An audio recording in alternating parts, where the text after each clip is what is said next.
ঐতিহাসিক আন্দরকিল্লা শাহে জামি মসজিদ এটি এমন এক মসজিদ যার সাথে মিশে আছে মুঘলদের চট্টগ্রাম বিজয়ের কাহিনী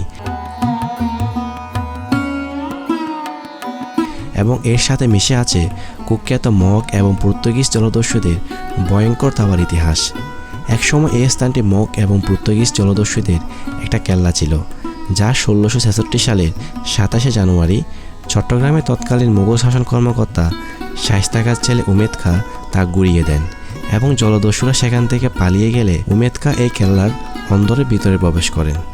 এরপর থেকে কেল্লাটির নাম হয়ে যায় আন্দরকিল্লা।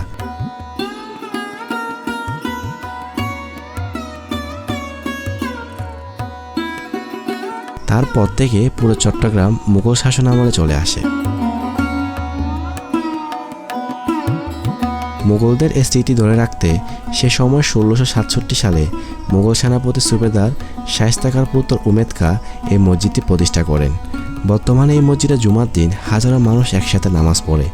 দেশের বিভিন্ন জায়গা থেকে মানুষ এই স্থানে নামাজ পড়ার জন্য আসেন।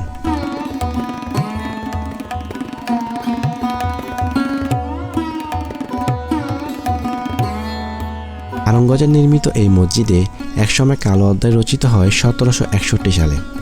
মূলত 1757 সালের 23শে জুন পলাশী যুদ্ধের নবাব সিরাজউদ্দৌলার পরাজয়ের মধ্য দিয়ে এই অঞ্চলে শুরু হয় ইংরেজ শাসন। এক পর্যায়ে 1761 সালে ব্রিটিশ ইস্ট ইন্ডিয়া কোম্পানি এই মসজিদকে ব্যবহার করত তাদের গোলা বারুদ রাখার গুদাম হিসেবে এবং এরপর থেকে পুরোপুরি বন্ধ হয়ে যায় এই মসজিদের নামাজ আদায়।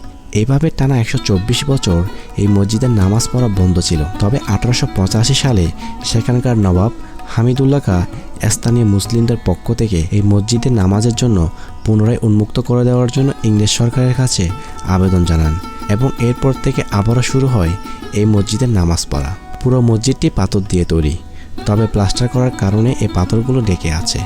আন্দরকিল্লা শাহে জামি মসজিদ চট্টগ্রাম সহ আশেপাশের মানুষের আবেগ, অনুভূতি, ভালোবাসার নাম। চট্টগ্রামে মুসলিমদের বিজয় স্মারক হিসেবে সাক্ষী হয়ে দাঁড়িয়ে আছে এই আন্দরকিল্লা জামি মসজিদ।